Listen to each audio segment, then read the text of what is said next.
श्री गीता महात्म्य में कहा गया, ध्याना अवस्थित तद्गतेन मनसा पश्यन्ति यम योगिनः, यानी कि योगी ध्यान की अवस्था में मेरा दर्शन करते हैं।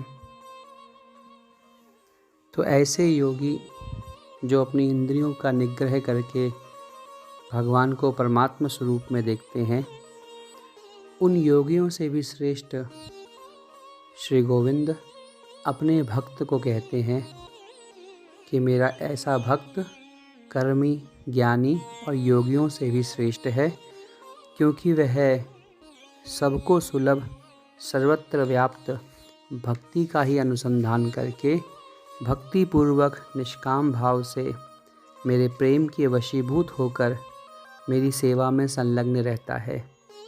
समे भक्तः प्रिय, भगवान ने भक्त को ही अपना प्रिय बताया है।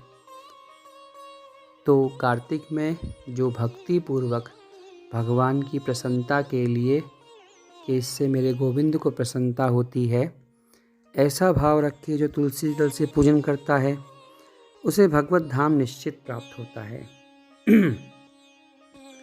भक्तिहीन कर्म भगवान कृष्ण को प्रसन्न करने वाला नहीं होता।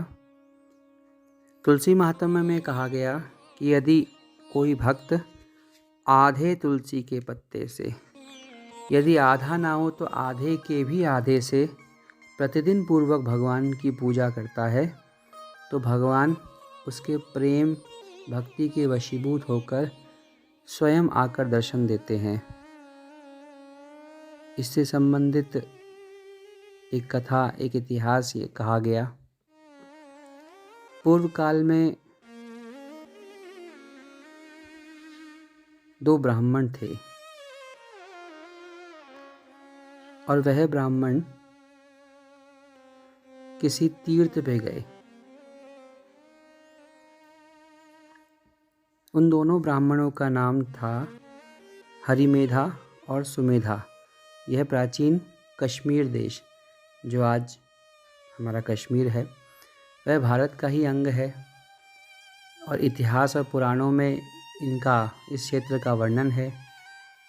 तो उसी कश्मीर क्षेत्र के दो ब्राह्मण हरिमेधा और सुमेधा, ये दो ब्राह्मण थे। वो निरंतर भगवान श्री कृष्ण, श्री राधा गोविंद की भक्ति में संलग्न रहते। उनके हृदय में संपूर्ण प्राणियों के प्रति दया का भाव था और विशेषकर वह श्री तुलसी देवी के प्रति बड़ा आदर रखते थे, बड़े प्रेम से सींचते थे। उन दोनों में जो सुमेधा नाम के ब्राह्मण थे, वह तुलसी देवी का महात्म्य भली भांति जानते थे। शास्त्रों में कहा गया कि तुलसी पाप का नाश करती है और पुण्य की वृद्धि करती है। जो व्यक्ति अपने हाथों से लगाई हुई तुलसी को सींचता है और वह अपनी लगाई हुई तुलसी जितना विस्तार करती है, उतना ही सहस्त्र युगों तक मनुष्य ब्रह्मलोक में प्रतिष्ठित होता है।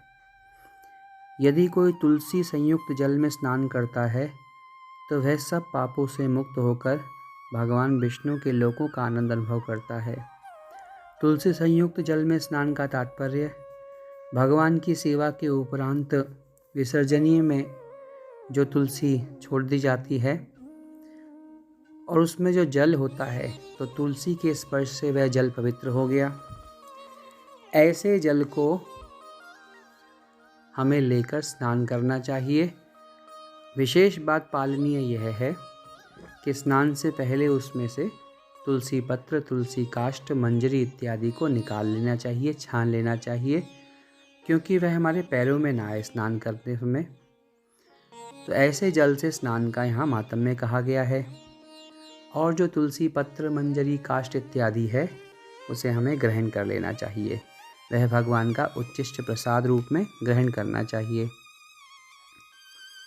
जिसके घर में तुलसी का बगीचा रहता है, वह घर तीर्थों के समान है, क्योंकि श्री तुलसी देवी के बारे में कहा गया, दैवस्त्वं निर्मिता पूर्वम अर्चितासि मुनीश्वरी नमो नमस्ते तुलसी पापम हर हरि प्रिय, यन मूले सर्व तीर्थानि, आपके मूल में सब तीर्थ हैं।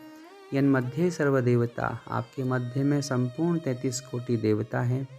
यद अग्रही सर्ववेदाश्च, आपकी मंजरी साक्षात ज्ञान वेद स्वरूप है।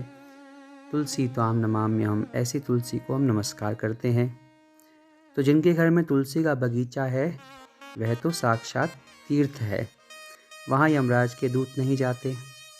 तुलसी वन सब पापों को नष्ट करने वाला है, पुण्यमय तथा अभीष्ट कामनाओं को देने वाला है। जो श्रेष्ठ मानव तुलसी का बगीचा लगाते हैं वे यमराज को कभी नहीं देखते।